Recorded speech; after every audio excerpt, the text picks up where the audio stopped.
10 al 12. Ustedes saben lo que quiere decir heme aquí.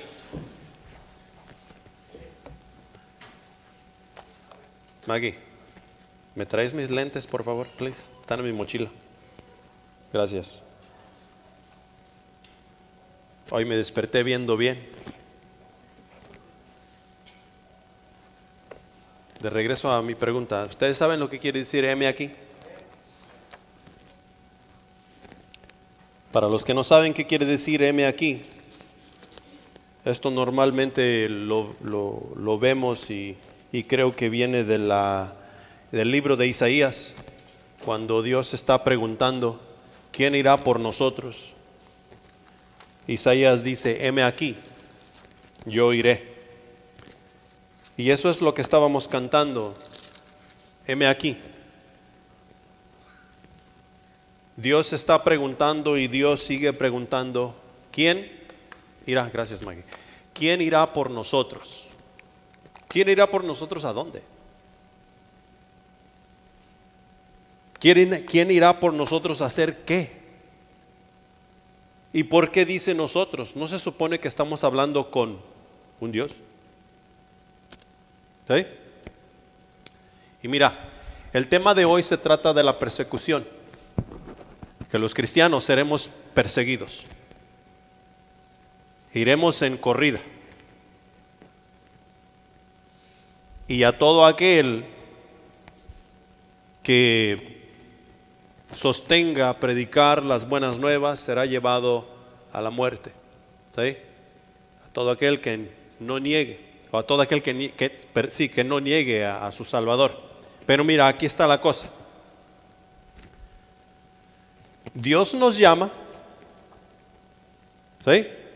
Dios nos llama. Jesús dice en el capítulo 6 de Juan que si Dios no nos llama, Él no nos puede salvar. ¿Sí? Entonces Dios nos tiene que llamar. Y Jesús vino a salvar a todos aquellos que Dios Padre llamó. Cuando Jesús salva a todos aquellos que Dios llama, Jesús les da su Espíritu Santo, así como nos dice en Juan capítulo 14 o el 16, no me acuerdo, uno de esos dos. Pero Él nos dice que Él da su Espíritu Santo, Él nos dará un consolador, para que ese consolador nos guíe y nos aconseje el resto de nuestras vidas. ¿Sí? Entonces, ¿quién irá por nosotros? Padre, Hijo y Espíritu Santo. Cuando tú y yo hacemos el trabajo de Dios, lo estamos haciendo en el nombre del Padre, en el nombre del Hijo y en el nombre del Espíritu Santo. Si decimos que no tenemos alguno de ellos o que no creemos en alguno de ellos, tú y yo vamos a estar incompletos. Y el trabajo que hagamos va a ser en vano. Amén. Porque tú necesitas a Dios que te llame. Tú necesitas a Jesús que te salve y tú necesitas al Espíritu Santo que te guíe. ¿A dónde te guía el Espíritu Santo? Al Padre. ¿Dónde está el Padre? En los cielos. ¿En qué reino es el que vivimos los cristianos? En el reino de los cielos. Aunque tú y yo vivimos en esta tierra, en este mundo que se llama tierra, tú y yo tenemos la autoridad y el permiso de llevar el reino de los cielos a las naciones. O sea, sus mandamientos, sus estatutos, sus reglas. He ahí la razón por la cual cuando tú y yo llegamos al conocimiento de Cristo Jesús, o sea, lo que estaba hablando Joel, dejamos de criticar a aquellos que se hacían llamar hermanos y ahora somos uno de ellos. Ahora somos uno de aquellos de quienes el mundo se burla y se ríe. Somos uno de aquellos aleluyas. Ser aleluya es el privilegio más grande que el ser humano puede tener, porque tiene a Dios como Padre, a Jesucristo como hermano y al Espíritu Santo como guía para el resto de su vida. Y cuando deje este mundo, entrará en gloria. Ustedes necesitan más café, ¿verdad? Entrará en gloria. Mateo capítulo 5 versículos 10 al 12 dicen lo siguiente: Bienaventurados los que padecen persecución por causa de la justicia, porque de ellos es el reino de los cielos. Bienaventurados sois cuando por mi causa os vituperen y os persigan y digan toda clase de mal contra vosotros, mintiendo. Gozaos y alegraos, porque vuestro galardón es grande en los cielos, porque así persiguieron a los profetas que fueron antes de vosotros.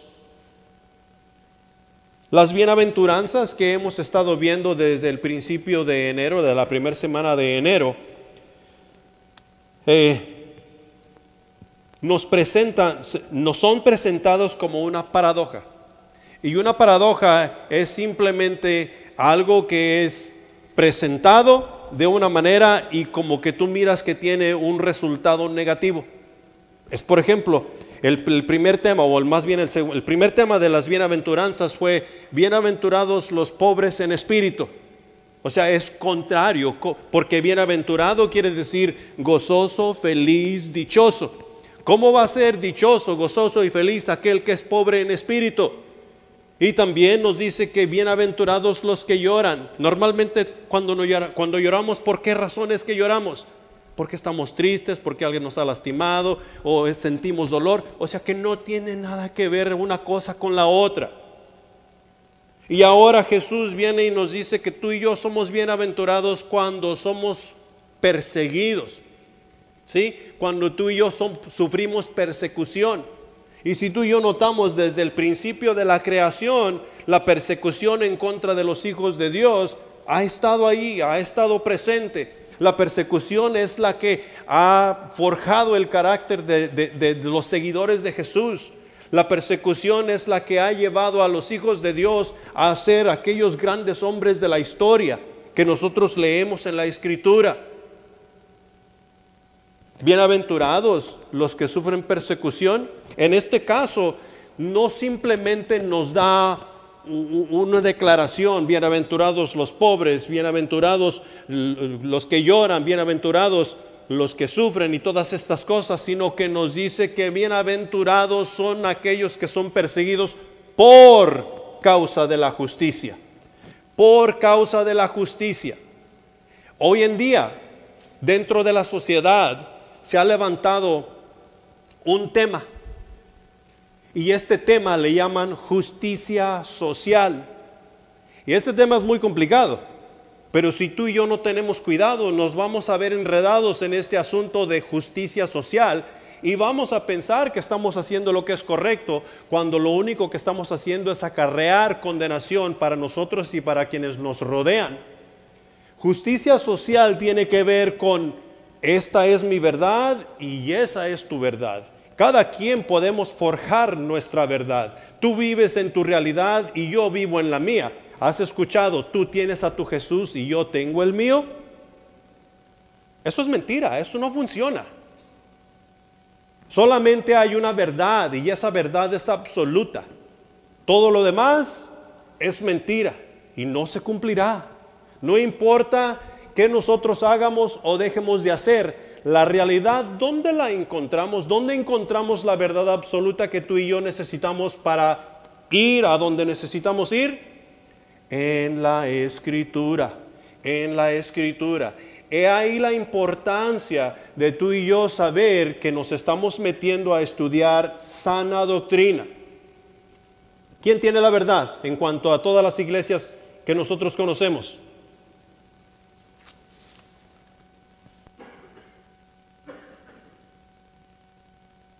¿Quién tiene la verdad? Todos. Porque eso es lo que nos dicen. No, es que si tú quieres ser salvo y si tú realmente quieres servir a Dios, tú debes unirte a nosotros. ¿Y qué religión? No, pues nosotros somos la religión fulana de tal. Y luego tú te encuentras con otros unas 2, 3 semanas después y te dicen: ¿sabes qué? Si tú realmente quieres ser un hermano y un verdadero cristiano, tú necesitas unirte a nosotros. ¿Y qué religión son ustedes? No, es que nosotros somos fulanos de tal. Y según lo que hemos oído, todos tienen la verdad. Y todos te predican a Cristo. Escuché, o más bien, me dijeron, no, en tiempos pasados, no importa a la iglesia que vayas, con tal de que prediquen a Jesucristo.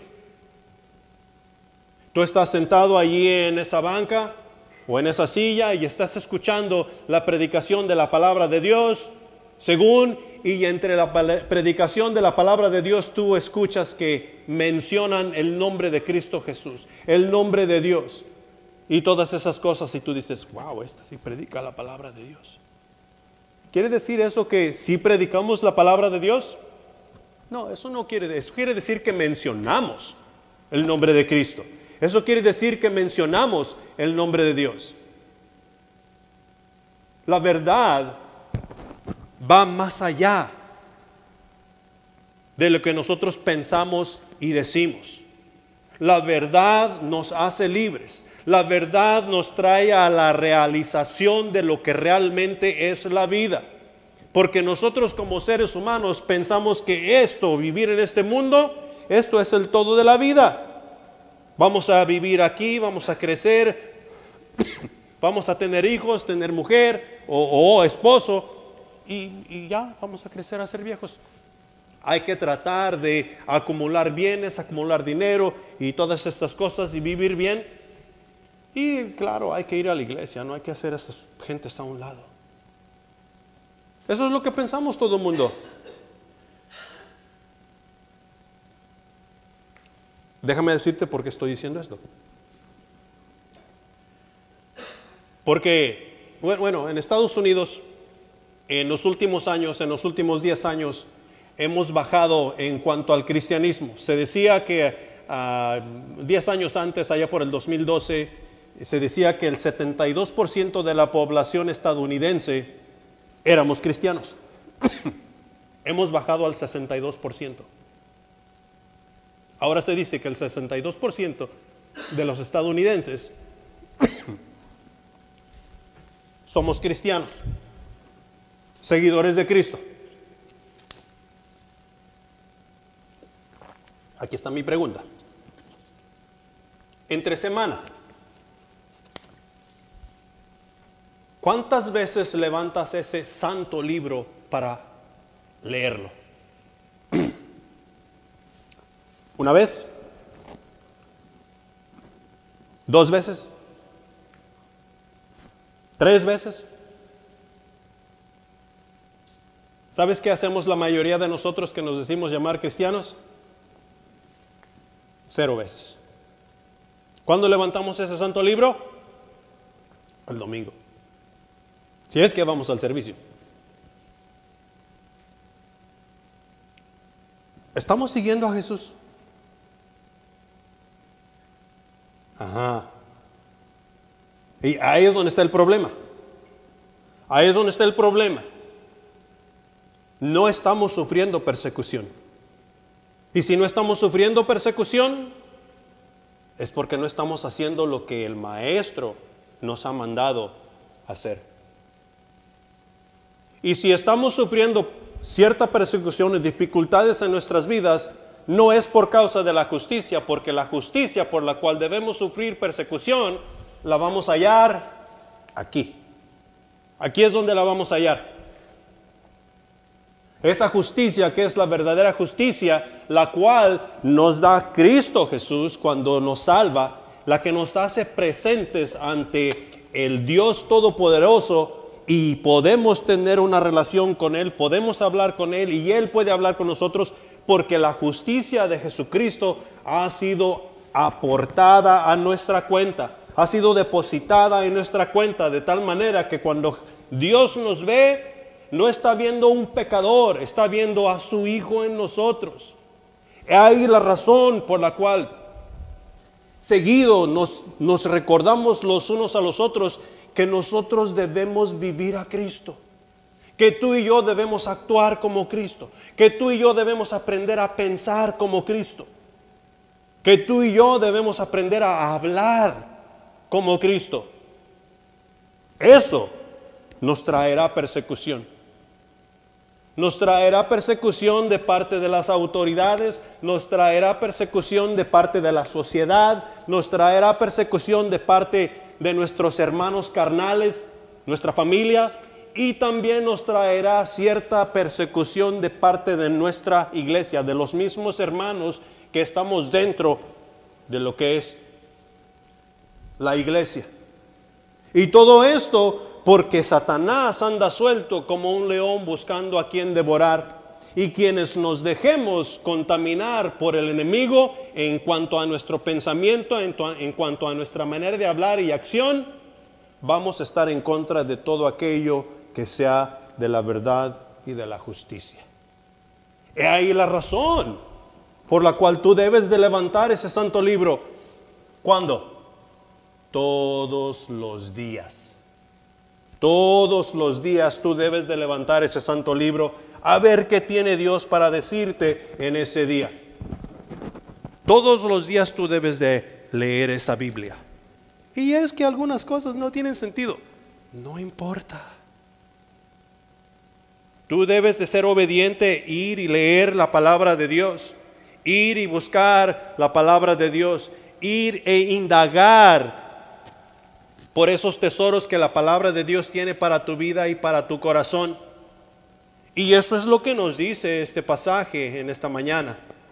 Para comenzar, que tú y yo vamos a sufrir persecución si es que estamos nosotros tratando de llevar la vida cristiana tal como Dios entiende que la debemos llevar. Los hijos de Dios desde el principio han sufrido persecución. Cuando no por un lado, por otro lado les caía o les cae. La razón siempre es la misma. La justicia de Dios. Caín mató a Abel desde el principio, ¿va? ¿Por qué Caín mató a Abel? Primera de Juan capítulo 3 versículo 12 nos dice, porque sus obras eran justas. Por eso Caín mató a Abel, porque las obras de Abel eran justas. ¿Alguna vez te has acercado a algún hermano que por allí de los que son bien santos, santos en realidad, y te hablan y te dicen y te caen mal? ¿Ah? ¿Nunca han sufrido eso? Yo sí lo he sufrido. Y no te están diciendo nada malo, te están diciendo cosas buenas, te están diciendo cosas que tienen que ver con la justicia, pero te caen mal. ¿Sabes por qué te caen mal? Porque es como si estuvieran poniendo un foco sobre tu cabeza y tú quedas al descubierto totalmente. Por eso nos caen mal. Y eso es lo que hace la palabra de Dios para con nosotros. Cuando comenzamos a entender y comenzamos a escuchar la palabra de Dios y nos dice que nosotros estamos sucios, que nosotros somos pecadores, que necesitamos salvación. Es más, la palabra de Dios nos dice que no sabemos cuál es nuestra mano derecha y cuál es nuestra mano izquierda. Y eso cala. Y esa es la razón por la que Caín mató a Abel, porque las obras de Abel eran justas y Caín no podía sostener eso. No solamente lo golpeó, no solamente lo hirió, no solamente lo corrió, sino que se deshizo de él por completo. José fue vendido como esclavo a Egipto.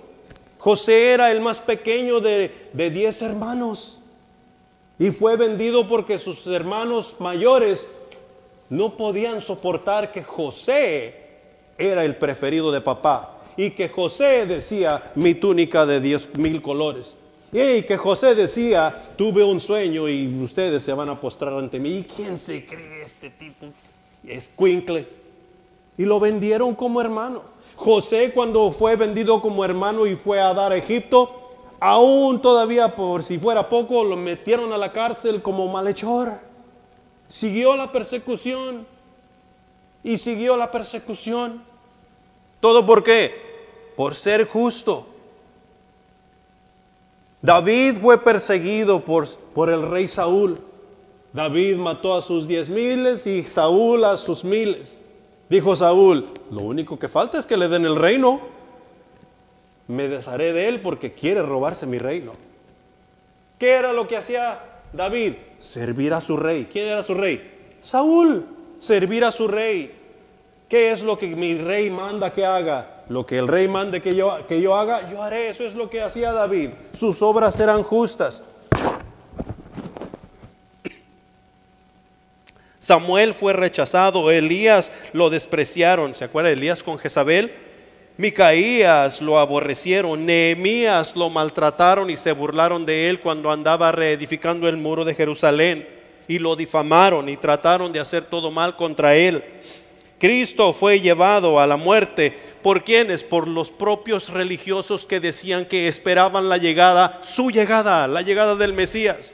Cristo fue crucificado y fue llevado al madero. Y a través del libro de los Hechos nosotros encontramos la gran persecución que se soltó en contra de los discípulos del Señor Jesús. Del capítulo 3, 4 en adelante nosotros encontramos un montón de persecuciones. En el capítulo 8, el versículo 1 nos dice que en aquel día hubo gran persecución contra la iglesia que estaba en Jerusalén, y todos fueron esparcidos por las tierras de Judea, de Samaria, excepto los apóstoles. Pero todos aquellos que creyeron, todos aquellos nuevos creyentes que se habían unido a la iglesia, ¿te acuerdas en el día de Pentecostés? ¿Cuántas personas fueron salvas? Más de 3,000, y esos 3,000 fueron bautizados, fueron confirmados a la fe, dieron testimonio que eso que habían creído era verdad. Y el ser bautizado en aquellos tiempos, el ver llegado a aceptar a Jesucristo como su Salvador, no era cosa como lo hacemos en Estados Unidos hoy. En Estados Unidos hoy nosotros levantamos la mano y decimos: yo quiero aceptar a Jesucristo como Salvador. Alguien va y te da consejería y te dice: mira, esto es aceptar a Jesucristo. Tú sabes que eres pecador, arrepiente de tus pecados. Ok, acepto a Jesús como mi Salvador. Tú te sales de aquí y vas a tu casa y haces tus quehaceres, haces tus tareas diarias. ¿Sabes qué era lo que sucedía cuando tú decías que querías seguir al Rey de Reyes y Señor de Señores en aquellos tiempos? Es como si te pusieran un tiro al blanco en tu pecho. Este es reo de muerte. Y tú te tenías que cuidar de todos lados. Y si tú te pones a leer el libro de los Hechos, tú te vas a dar cuenta que eso es realmente lo que sucedía. ¿Sabes qué estaban haciendo estas personas que habían sido echadas en carrera en el capítulo 8, versículo 1? Si tú lees el versículo 2, tú te vas a dar cuenta que todos estos que fueron echados en persecución, por donde quiera que iban predicando las buenas nuevas de salvación para que los demás conocieran a Jesucristo como su Salvador. Y ahí vamos a ir un poquito más tarde en el mensaje. Pero siempre ha habido persecución. Los cristianos, o sea, los seguidores de Cristo, los seguidores de Jesús, los cristianos, seremos perseguidos. Seremos perseguidos. El versículo que Joel les dio, 2 de Timoteo capítulo 3, versículo 12: también todos los que quieren vivir piadosamente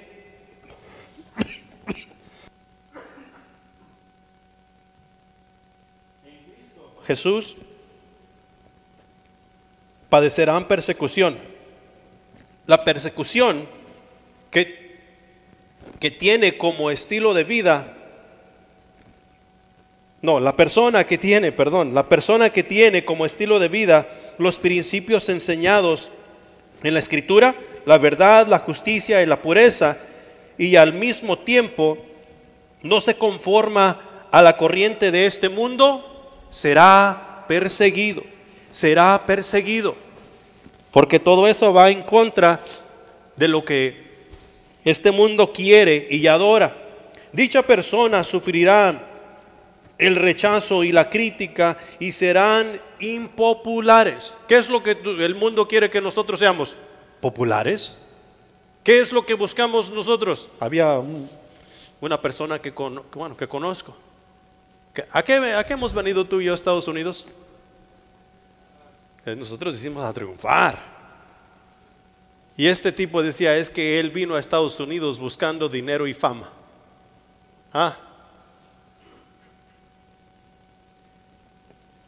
Y tú y yo no queremos ser impopulares. Tú y yo queremos ser popular. Tú y yo queremos ser conocidos por todos lados.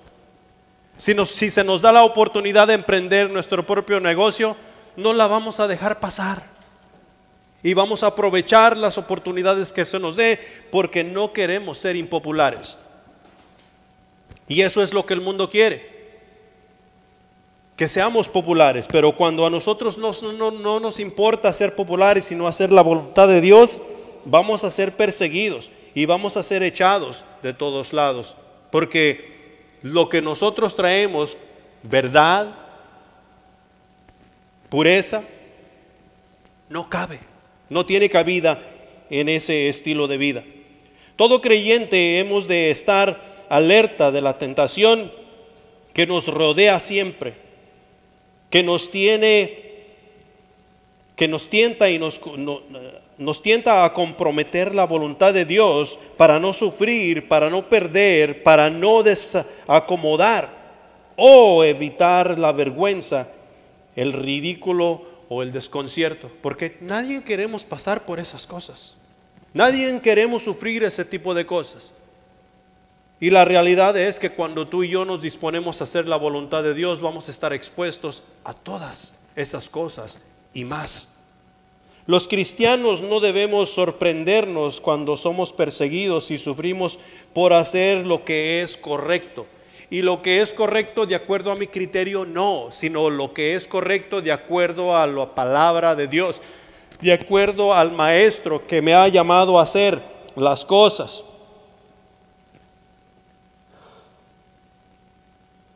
Punto número 1.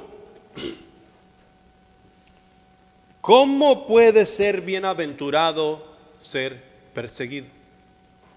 Porque eso en sí es una paradoja, es contrario. Bienaventurado y perseguido. O sea, feliz y sufrimiento no van de la mano. ¿Cómo puede ser bienaventurado ser perseguido? Ser perseguido, o sea, el bienaventurado no es sufrir por sufrir.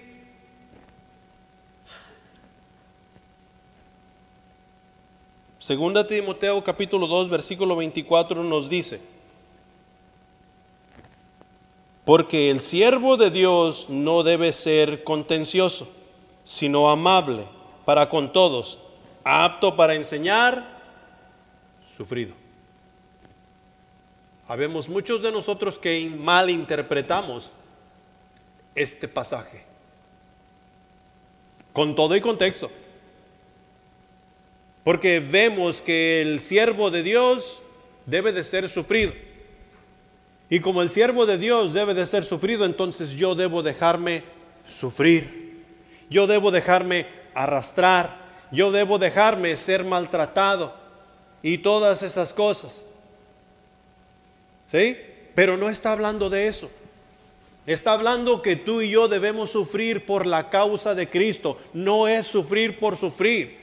Hoy hay una cantidad de personas que están en campos foráneos, que están en otros lados supuestamente haciendo la voluntad de Dios, que se han privado de una vida de grandes beneficios, porque dicen es que el siervo de Dios tiene que ser sufrido. No tienen una relación con Dios, no conocen a Jesucristo como su Salvador y mucho menos ser guiados por el Espíritu Santo. La salvación que en Cristo Jesús tenemos no es por obras, porque lo que están haciendo son obras. Estaba escuchando el testimonio de un sacerdote no hace mucho tiempo. Y este sacerdote decía que él se fue a África a trabajar con esa gente pobre porque el hombre de Dios, o sea, el siervo de Dios, debe ser sufrido. Y estas personas que estaban enfermas de enfermedades contagiosas, él deseaba que esa enfermedad se le pegara a él para él sufrir más. Porque el siervo de Dios debe sufrir. Muchos de nosotros en este país que decimos que fluye leche y miel, porque aquí tenemos la vida un poco más fácil que en nuestro país.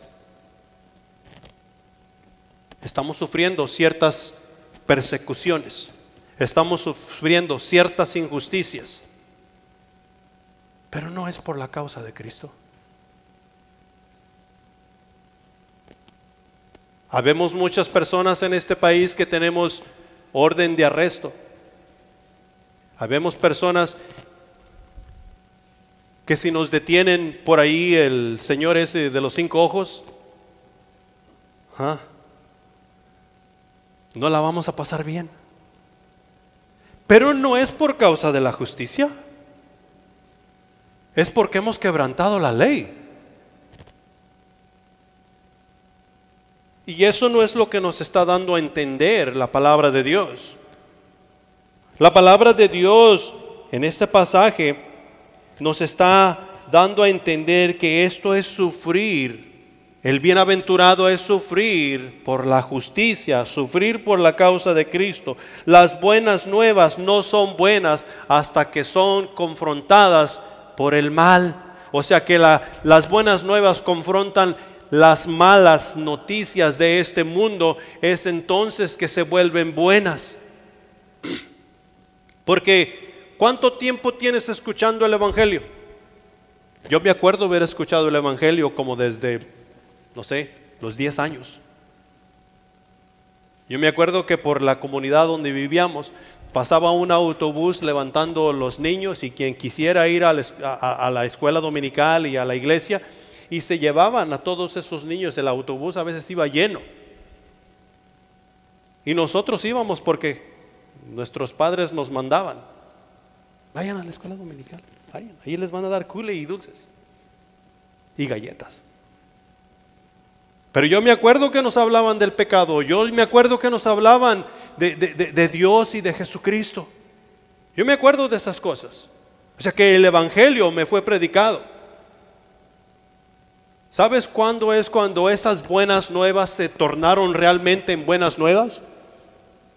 En enero del 2002, cuando las buenas nuevas realmente confrontaron mi pecado y yo llegué a aceptar a Jesucristo como mi Salvador. Me di cuenta que las buenas nuevas realmente sí son buenas nuevas. Y ahí comenzó la guerra. Comenzó la guerra entre yo y las buenas nuevas. ¿Sabes quién ganó? Las buenas nuevas. Porque realmente sí son buenas nuevas. Cuando tú llevas las buenas nuevas de salvación al mundo, tú vas a ser confrontado con todo el mal que esa sociedad tiene con las buenas nuevas. ¿De dónde vienen las buenas nuevas? De Dios. Eso es lo que la palabra de Dios nos pide hacer. Nos pide llevar. Eso es lo justo hacer en todo tiempo y en todo lugar. Confirmar al hombre en el camino cristiano y enseñar lo que Jesús nos ha dejado. No es tarea de unos cuantos días. No es tarea tampoco de unos cuantos semestres, así como vamos a la escuela. Hacer estas cosas, enseñar a los discípulos a seguir a Jesús y mantenerse fiel, es asunto de toda la vida. He ahí la razón por la cual tú y yo venimos semana tras semana a la casa de Dios, para fortalecernos y educarnos, a obtener esa nutrición que necesitamos de la palabra de Dios. ¿Qué es lo que tú debes hacer entre semana? Nutrirte de la palabra de Dios, porque esto es asunto de toda la vida. Y eso es lo justo hacer. Eso es lo correcto hacer. Y cuando hacemos esas cosas, persecuciones que vamos a sufrir. Predicar la palabra a tiempo y fuera de tiempo no es una opción. ¿Quién debe predicar la palabra a tiempo y fuera de tiempo?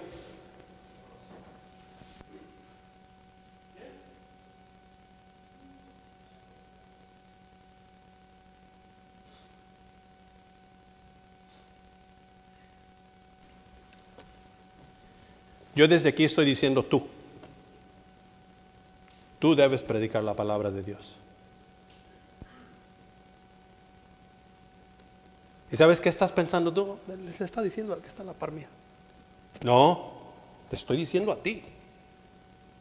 Todos tenemos la obligación de predicar la palabra de Dios, porque eso es lo justo, eso es lo correcto. Claro que no podemos predicar la palabra de Dios sin la salvación. No va a tener efecto. Y hoy muchos llamados cristianos, llamados pastores, sacerdotes, maestros, ministros, están predicando la palabra de Dios sin tener una relación con aquel que todo lo puede hacer. ¿Sabes qué nos hace eso? Falsos cristianos. Y tú y yo no podemos darnos el lujo de ser falsos cristianos, porque los falsos cristianos no llegarán a la gloria. Los que llegarán a la gloria son los que seremos verdaderos cristianos, o sea, seguidores del Maestro. Practicar la justicia consiste en obrar conforme a la palabra de Dios. Hay la razón por la cual necesitamos leer la palabra de Dios, la cual nos instruye y nos enseña, nos corrige conforme a la justicia divina, nos prepara para toda buena obra y nos lleva a la perfección, de tal manera que Dios nos completa. Nos lleva a la perfección de tal manera que Dios nos completa. ¿Sabes por qué tú y yo andábamos buscando en todos lugares, hasta abajo de las piedras, cómo ser felices y no lo encontrábamos? Porque lo que nos hacía falta era Dios. Cuando llegamos a ese conocimiento de Jesús y Jesús nos dio su Espíritu Santo, tú y yo fuimos completos. Desde ahí, desde ese punto en adelante, no hubo necesidad de buscar más, porque fuimos completos. ¿Qué nos hace falta ahora? Crecer en espíritu, ser más espirituales. Y la manera de hacer eso es escudriñar las Escrituras. Ahí está la bienaventuranza. Punto número 2. En Cristo no hay avenidas cortas. Así como Él padeció, también padeceremos nosotros. En Cristo no hay avenidas cortas. Así como Él padeció, también padeceremos nosotros. Hoy en día hay un sinnúmero de cristianos que han hecho una profesión de fe. Han levantado su mano y han dicho: yo tengo a Jesucristo como Salvador. Yo me acuerdo que cuando yo era niño me invitaron a un campamento, y en ese campamento yo acepté a Jesús y qué bonito fue todo eso. Oye, ¿a cuál iglesia vas? No, yo no voy a la iglesia. ¿Cómo es eso? Tú dices que tienes papá y mamá, pero no tienes casa. ¿Cómo puede ser eso? Eso no funciona. Y hoy ya vemos una cantidad. No se diga ahora que las redes sociales han explotado, especialmente de la pandemia para acá. Habemos una cantidad de supuestos cristianos que nos quedamos en casa a ver el servicio por televisión en nuestras pijamas con una taza de café. Me gocé en el servicio. Fue bonito ver a los hermanos sentaditos en sus bancas, yo desde mi casa. ¿Qué es eso? ¿Dios no nos ha llamado a congregarnos por redes sociales? Dios nos ha llamado a congregarnos en persona. Las relaciones que van a florecer y que van a dar fruto son las que son a la antigüita, en persona. Y ahí la razón por la que el matrimonio es el mejor ejemplo que tú y yo tenemos de quién es Dios. Porque un matrimonio de un hombre y una mujer no funciona por redes sociales, no funciona por teléfono, ni tampoco funciona por videollamadas. Es en persona. Dios es personal e íntimo y quiere que tú y yo, en la relación que tengamos con Él, seamos personales e íntimamente. Algunos pensamos que Dios se va a avergonzar de lo que yo he hecho. Y no quiero ser tan íntimo con Dios porque no se va a querer relacionar conmigo. ¿Quién te hizo? ¿Quién te formó? Dios. ¿Qué le puedes esconder a Dios? Absolutamente nada. Y aún así, Dios quiere que seas íntimo y personal con Él. Nosotros somos los que nos perdemos de eso.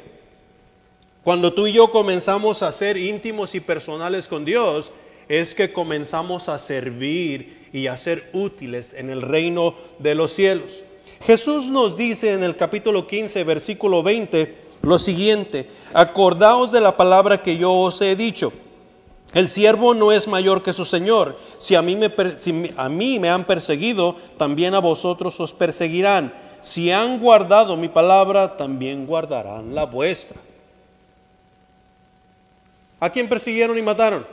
A Jesús, al Maestro. Y nosotros decimos, no, es que la vida cristiana es un pedacito de pastel. La vida cristiana me dice que la luna es de queso. Y es cierto, hermano, es cierto. Eso es lo que decimos. La vida cristiana es fácil. Es como decir que la luna es de queso, por si acaso no me entendieron. ¿La luna es de queso? No. La vida cristiana no va a ser fácil. Va a ser una lindura vivirla. Va a ser una experiencia y una aventura vivirla. Pero no va a ser fácil. Déjame preguntarte. A ver. Maggie es la más jovencita aquí. Apenas va a cumplir sus 15 años. Así es que vayan preparando sus presentes. Es por ahí, por el 10 o el 11 por ahí de este mes. No. Addison es la más joven. Ya me están corrigiendo. Pero ya les dije que el cumpleaños de Maggie es como el 10 y el 11. Addison es la más jovencita. ¿Quién es el más adulto aquí? Un señor que está por ahí de canas blancas. Si le preguntara a Addison que si su vida ha sido difícil hasta sus 14 años, ¿qué crees que me diría?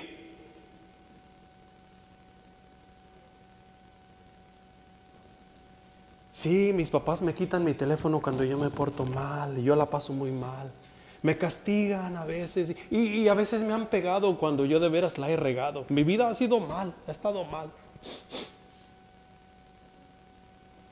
Y si le pregunto al señor de las canas blancas, ¿ha sido difícil tu vida? Sí, los hijos que me dio Dios eran unos malcriados. Tuve que trabajar de sol a sol para poder mantenerlos y son mal agradecidos. Y un montón de cosas. La vida ha sido difícil. Ahora ya estoy retirado y tengo que seguir pagando biles. La vida es difícil. ¿Qué les estoy tratando de decir con eso? Que no importa la etapa de la vida en la cual tú te encuentres, tu vida va a ser difícil. Hay enfermedades que vienen y nos acosan, las cuales no nos dejan vivir en paz. Tú y yo tenemos que trabajar para poder comer alimento y beber agua y pagar renta. Si no trabajamos, no vamos a vivir de la patada aún más. Nosotros vamos a tener contratiempos por un lado y contratiempos por el otro. Nuestra vida no va a ser fácil. ¿Qué te hace pensar que la vida en Cristo sí va a ser fácil? Una pasadita por el parque. Cuando tú vienes a Jesucristo, le declaras la guerra abiertamente a Satanás. No te quiero espantar. Yo te estoy diciendo la realidad. Yo te estoy diciendo, ven a Jesús. Ven a Jesús. Porque con Jesús, tú ya venciste. Tú ya tienes la victoria. ¿Sabes por qué? Porque Jesús ya venció. Jesús ya tiene las llaves de la vida. Y el Espíritu Santo que Él te da cuando le aceptas como Salvador, pelea por ti. Cuando digo pelea por ti, no quiere decir que tú estás ahí sentadito cruzado de brazos y el Espíritu Santo anda a ver cómo te defiende. No. Cuando digo pelea por ti, es que tú vas a leer tu Biblia, tú vas a leer la Escritura y vas a tratar a lo mejor de tu habilidad, entender, para ser obediente al Espíritu Santo. Para cuando venga un trancazo para contigo, el Espíritu Santo te dice, hazte a la izquierda, tú te haces a la izquierda. Y cuando el Espíritu Santo te diga, hazte a la derecha, tú te haces a la derecha. Ahora, si tú no leíste la Escritura Y si tú no tratas de entender la Escritura y el Espíritu Santo te dice, hazte a la derecha y tú te haces a la izquierda, ¿qué crees que va a suceder? Adiós, babá, dijo Cafola. Y se acabó el cuento. Pero el Espíritu Santo, para eso lo puso Dios ahí, porque tú y yo no sabemos qué es lo que es mejor para nuestras vidas. Dios sí.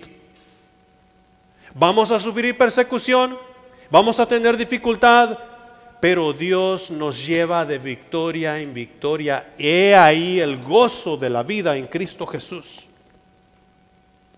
Griselda y yo salimos en el año 2009, al principios del año, como misioneros. Y ha sido una aventura. Hemos tenido muchas dificultades. Y si tú me preguntas, ¿lo harías otra vez? Claro que lo haría otra vez.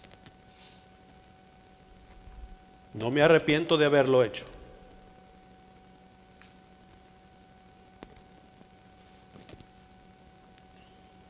Jesús dice que vamos a sufrir persecución. Si a Él lo persiguieron, a nosotros también.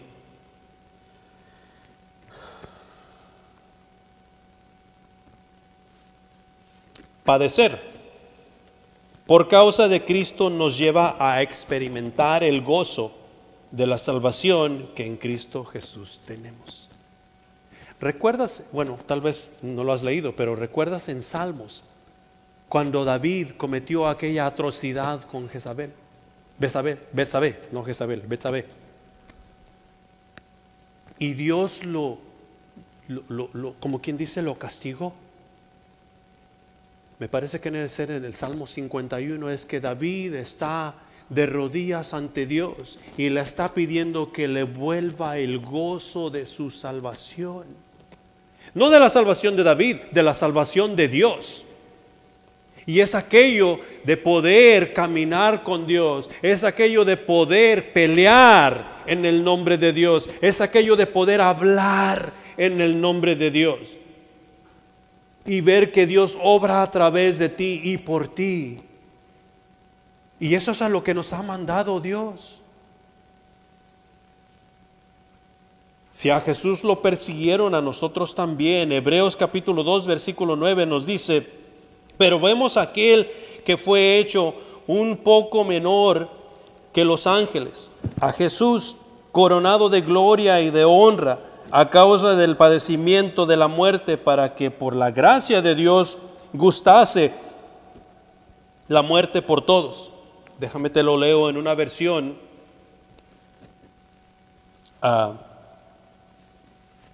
actual, porque esa es Reina Valera. La versión actual dice así: no obstante, lo que sí vemos es a Jesús, a quien por un poco de tiempo se le dio una posición un poco menor que los ángeles, y debido a que sufrió la muerte por nosotros, ahora está coronado de gloria y honor.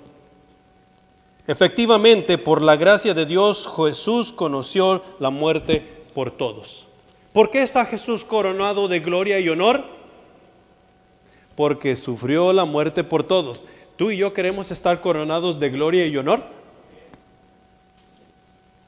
¿Pero no queremos sufrir por la justicia? No funcionará. Y queremos estar coronados de gloria y honor y únicamente declarar que hemos aceptado a Jesucristo como Salvador. No funcionará. No funcionará. Tengo una pregunta para ti. ¿Cuáles son los miembros de tu cuerpo que sirven? ¿Todos? ¿Seguros? Si tú te paras y tú vas a ver tus manos, tus uñas, tus pies, tus brazos, tú te miras todos tus miembros. ¿Todos tus miembros funcionan? ¿Sí? ¿A quién sirven? Y si algún miembro de tu cuerpo no sirve, ¿a dónde vas? ¿Qué vas a hacer con ese miembro?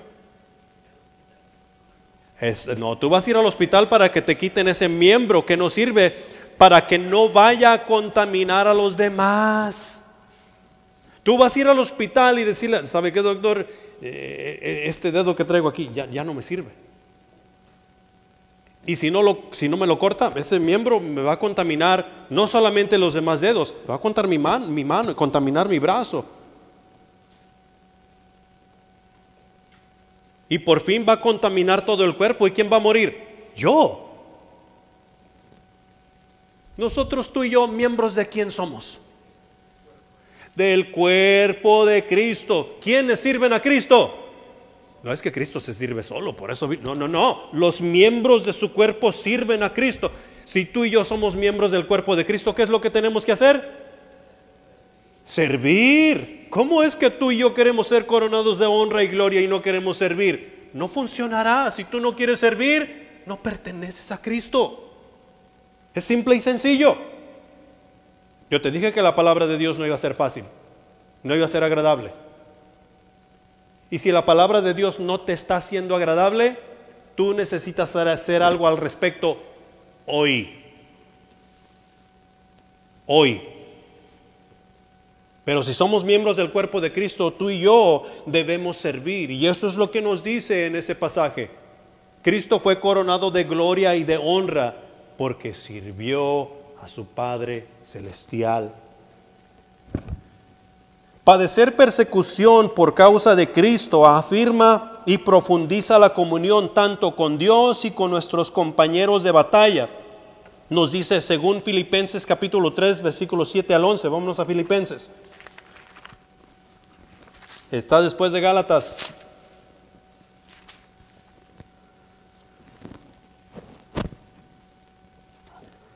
Pero cuántas cosas eran para mí ganancia, las he estimado como pérdida por amor de Cristo, y ciertamente aún estimo todas las cosas como pérdida por la excelencia del conocimiento de Cristo Jesús, mi Señor, por amor del cual he perdido todo y lo tengo por basura para ganar a Cristo y ser hallado en él, no teniendo mi propia justicia, que es por la ley, sino la que es por la fe de Cristo, la justicia que es de Dios por la fe, a fin de conocerle y el poder de su resurrección y la participación de sus padecimientos, llegando a ser semejante a él en su muerte, si en alguna manera llegase a la resurrección de entre los muertos. ¿Qué es lo que nos está diciendo el pasaje aquí? Lo que nos está diciendo el pasaje es que Pablo llegó a reconocer que todas las cosas que él tenía, toda su sabiduría, todo su entendimiento y todas sus pertenencias, a comparación de Cristo, son basura. Son menos que nada. Y ahora, ¿quién era Pablo? ¿Nos podemos nosotros comparar con Pablo en cuanto a persona, en cuanto a sabiduría y entendimiento y todas esas cosas? Ni a los talones. Y lo que nosotros tenemos a comparación de Cristo, ¿es mejor? Claro que no. Claro que no. Sea lo que sea que nosotros tenemos de sabiduría y entendimiento de este mundo, cuando lo comparamos con el Señor Jesús, es basura. Y el punto es aquí que muchos de nosotros no estamos dispuestos a dejar lo que hemos obtenido en este mundo por servir a Cristo. O sea que lo que hemos obtenido, nuestra casa, nuestros hijos, nuestro esposo, esposa, nos detiene de servir a Cristo.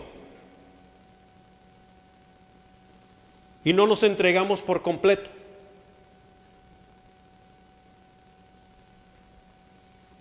Tú y yo tenemos que repensar las cosas un poco mejor. Eso nos va a traer problemas.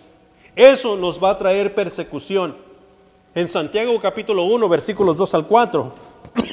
O sea, esa es nuestra relación con Dios. En Santiago capítulo 1, 2 al 4.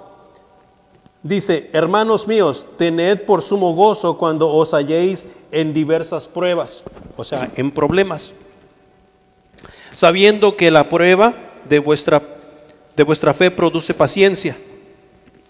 ¿Qué es lo que produce la prueba? Paciencia. O sea, la relación con mis hermanos en la fe, la relación con tus hermanos en la fe. Va a haber unos que te caen re mal. Y porque te caen re mal, no dejan de ser tus hermanos en la fe. Tú debes de comunicarte y debes amar a tus hermanos en la fe. Los vas a ver por la eternidad. Imagínate tú. Santiago sostiene que las tribulaciones prueban la fe cristiana, desarrollan resistencia en la vida y ayudan a desarrollar la madurez. O sea, que nos permite a nosotros llegar a la madurez espiritual de tal manera que nuestra relación con Dios es mejor y nuestra relación con los hermanos en la fe también es mejor.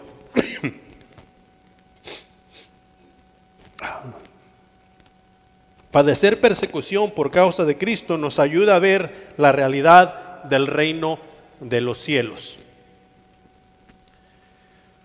La realidad del reino de los cielos. O sea que los mandatos, estatutos y decretos que de Dios vamos aprendiendo se convierten en una realidad para mi vida.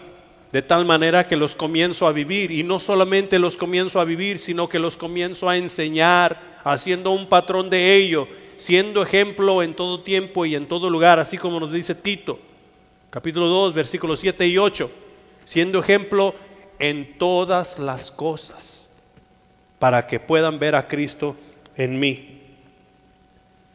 Punto número 3. Hacer lo que es justo es lo normal y natural en la vida cristiana. Aquí no hay mentiritas blancas. Aquí no hay que, ahí se va.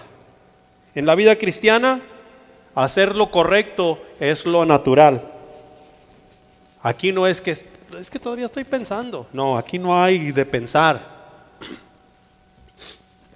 Hacer lo correcto, hacer lo justo es lo normal. Y aquí, en este punto, lo que quiero hacer notar es que tú y yo tenemos dos naturalezas una vez que hemos llegado a Cristo Jesús. Cuando aceptamos a Jesucristo como nuestro Salvador, Él nos da la naturaleza espiritual en la cual tenemos que aprender a vivir y andar. La naturaleza espiritual, la cual está dentro de nosotros. Es el Espíritu Santo que nos dicta y nos dice y nos habla. Tú debes hacer esto. La persona te habló mal, tú debes hablarle bien. O sea, voltea la otra mejilla. Pero también tenemos la naturaleza carnal. ¿Sí? La naturaleza carnal. Estas dos naturalezas se están peleando entre sí. Aquí adentro de nuestra mente y nuestro corazón. La naturaleza espiritual está diciendo, levántate, ya es tiempo de ir a la iglesia. Y la naturaleza carnal está diciendo, 5 minutos más, 5 minutos más. ¿A cuál naturaleza le hacemos caso? A la de a 5 minutos más. Y tú y yo ya no somos naturales carnales. Tú y yo ahora somos naturales espirituales y debemos someternos a la naturaleza espiritual y levantarnos. Porque es tiempo de ir a la iglesia. Amén.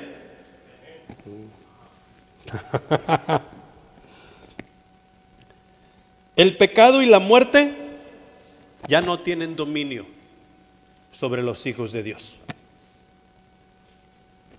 ¿Sí? El pecado y la muerte ya no tienen dominio sobre los hijos de Dios. Lo cual quiere decir que cuando el pecado viene y toca nuestra puerta y está todo bien jugoso y bien bonito y se mira, wow, ¿sabes qué puedes decirle tú? No. Tú tienes el poder y la autoridad de decirle no. O sea, someter tu naturaleza carnal a la naturaleza espiritual, porque la naturaleza espiritual te está diciendo, esto no es bueno para ti, tu relación con Cristo. Y le dices no. La muerte ya no te puede llevar. La muerte ya no tiene dominio sobre ti. La muerte puede venir y tocar tu puerta y te dice, te voy a llevar a la muerte. Llévame. ¿Qué es lo que la muerte se va a llevar? El cuerpo. ¿Y el cuerpo? ¿Se acuerdan lo que les dije la semana pasada? El cuerpo, ¿cuál es el problema con nuestro cuerpo? Está contaminado de pecado y eventualmente va a volver a la tierra. Yo sé que algunos pensamos que estamos muy guapos y muy fornidos y en este cuerpo quisiéramos vivir la eternidad, pero no, eso no va a suceder. Eso no es una posibilidad. Este cuerpo, por más hermoso y por más fornido y por más guapo que tú lo veas, y estoy hablando del tuyo, no del mío, va a volver a la tierra. Va a volver a ser simplemente minerales de la tierra. ¿Recuerdas? Todas las cosas comparadas con Cristo son consideradas como basura. Tu cuerpo va a volver a la tierra. Es una realidad. Entonces la muerte ya no tiene dominio sobre ti porque tú eres una nueva criatura en Cristo Jesús. La muerte y el pecado ya no tienen dominio sobre los hijos de Dios, pues han sido liberados y las cadenas han sido quitadas, han sido rotas. Las pasiones que nos ataban a ese pecado han sido deshechas. Han sido rotas las cadenas. Los hijos de Dios ahora tienen una naturaleza nueva, la cual es espiritual y nos lleva a la eternidad. Primera de Pedro, capítulo 2, versículos 11 al 17, nos da un panorama en el cual nosotros podemos fijar nuestros ojos. Y ahí te voy a decir unas cosas que tú necesitas anotar y subrayar en tu Biblia. Comenzando con el versículo 11, dice: amados, yo os ruego como a extranjeros y peregrinos que os abstengáis de los deseos carnales que batallan contra el alma. Subraya extranjeros y peregrinos. Tú no eres de este mundo si en Cristo Jesús estás. Tú aquí eres un extranjero, tú aquí eres un peregrino, vas de paso. Tú no te vas a quedar aquí. Lo que se va a quedar aquí va a ser tu cuerpo, no tu alma. Versículo 12. Manteniendo buena vuestra manera de vivir entre los gentiles, para que en lo que murmuran de vosotros como malhechores glorifiquen a Dios en el día de la visitación, al considerar vuestras buenas obras. Versículo 13. Por causa del Señor, someteos a toda institución humana, ya sea al rey como a superior. Subraya, sométanse. Subraya, sométanse, porque ahí tú y yo tenemos un gran problema. No nos queremos someter el uno al otro. Y con la nueva justicia social, la mujer no se quiere someter al hombre porque es un machista. El hombre no quiere servir a la mujer, pues ¿por qué no se somete? Nosotros como ciudadanos no nos queremos someter a las autoridades porque son unos bárbaros.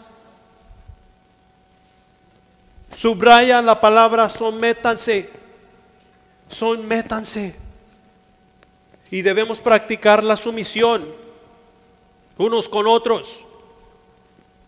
Y aquí nos está diciendo que tú y yo nos tenemos que someter a la institución humana, ya sea al rey como superior. ¿Quién gobierna esta nación? ¿Alguien me puede decir quién gobierna esta nación? ¿Ah? No. Trump no es el gobierno. No, tampoco. O sea, quien gobierna esta nación es el gobierno estadounidense. ¿Por quién ha sido puesto el gobierno estadounidense? Por Dios. Por Dios. El gobierno que nosotros tenemos en este condado de Polk es un gobierno que está bajo el gobierno federal. ¿Quién lo puso? No, es que nosotros lo elegimos y nosotros pusimos al mayor y nosotros pusimos al gobernador. No, lo puso Dios.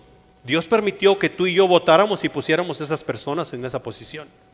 Pero está ahí porque Dios lo permitió. Todas estas personas que están en esas posiciones están ahí porque Dios lo ha permitido. ¿Qué dice la palabra? Sométase. Siempre y cuando no vaya en contra de la voluntad de Dios. A veces va a ser súper difícil. Yo no te dije que esto iba a ser fácil. Yo te dije, es más, que esto iba a ser difícil.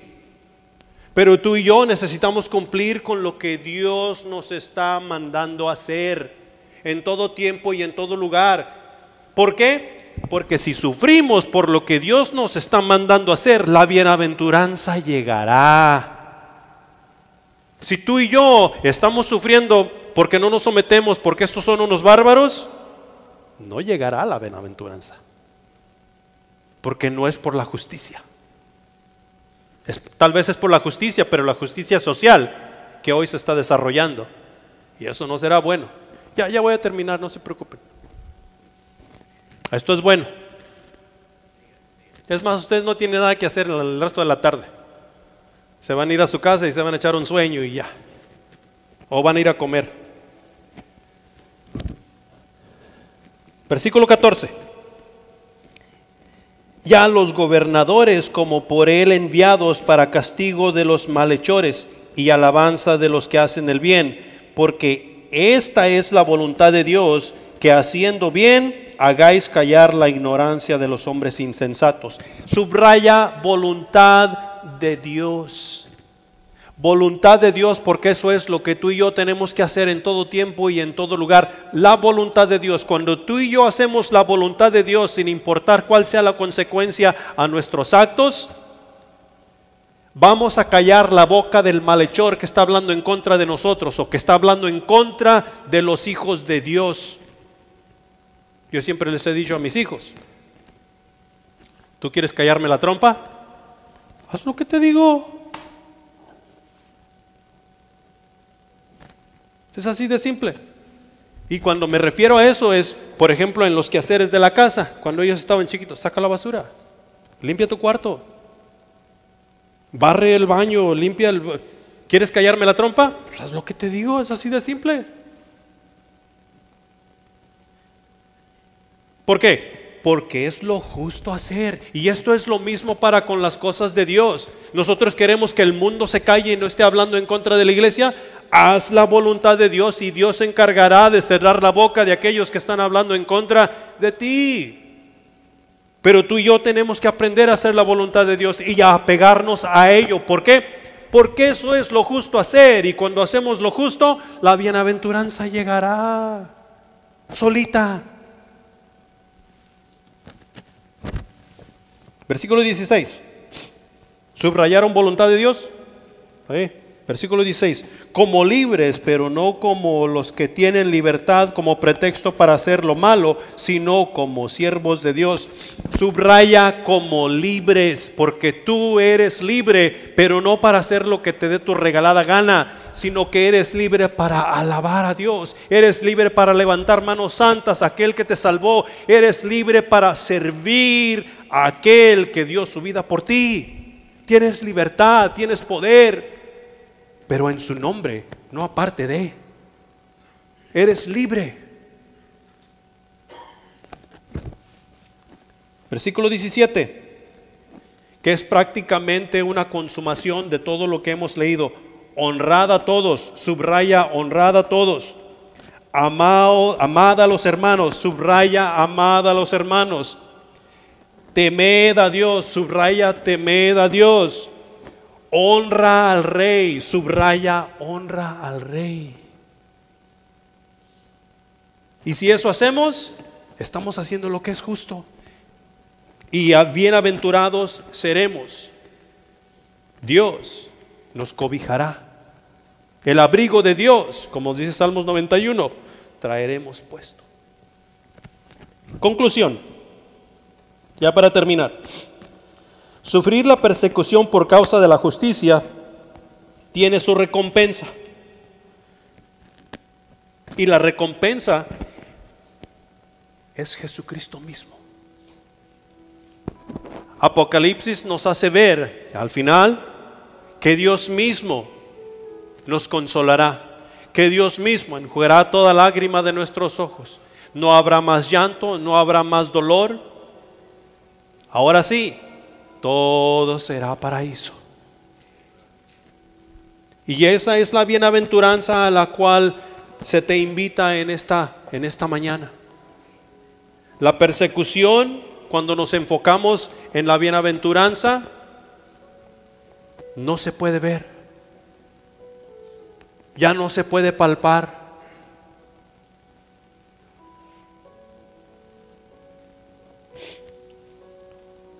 En Mateo capítulo 13, te lo voy a dejar de tarea. Mateo capítulo 13, todo el capítulo, son unos cuantos pasajes nada más. Si tú lees Mateo capítulo 13, te está dando una explicación de estas bienaventuranzas, de lo que es el reino de los cielos, y te da comparaciones de lo que es el reino de los cielos. El reino de los cielos es semejante a esto, el reino de los cielos es semejante a esto otro, y nos ayuda a entender un poco más en dónde estamos, a dónde queremos llegar y qué es lo que Dios quiere que tú y yo hagamos los unos con los otros y para con Él. Este asunto de la bienaventuranza no es para algunos nada más, es para todos aquellos que queremos tener una relación con Dios. Y déjame decirte, si tú estás aquí y has escuchado la predicación de la palabra de Dios, Dios quiere tener una relación contigo. Pero Dios no lo hará sin tu consentimiento. Dios ya se declaró. Cuando Dios se declaró, mandó a su Hijo a morir por tus pecados y por tus faltas. El que no se ha declarado eres tú. Cuando dices, yo quiero lo que Dios tiene para mí, a Jesucristo. Todo lo que tienes que hacer es arrepentirte de tus pecados, confesarte ante Dios, pedir a Dios que te dé un corazón nuevo, y Dios te dará un corazón nuevo, y ese corazón nuevo tendrá vida eterna.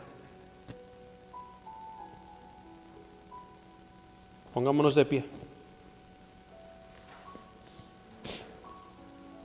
Padre celestial que estás en los cielos, gracias te damos por tu amor y misericordia, por tu palabra que ha sido expuesta ante nuestros corazones en esta mañana.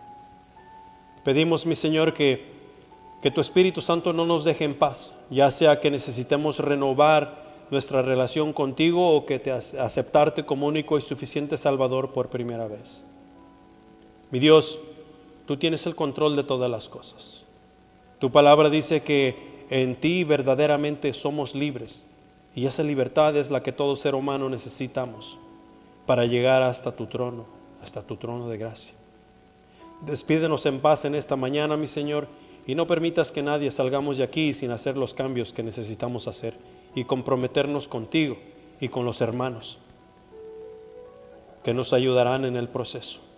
Gracias, mi Señor, bendice el refrigerio, bendice el compañerismo y ayúdanos a ser esos testigos que necesitamos ser en Cristo Jesús. Amén.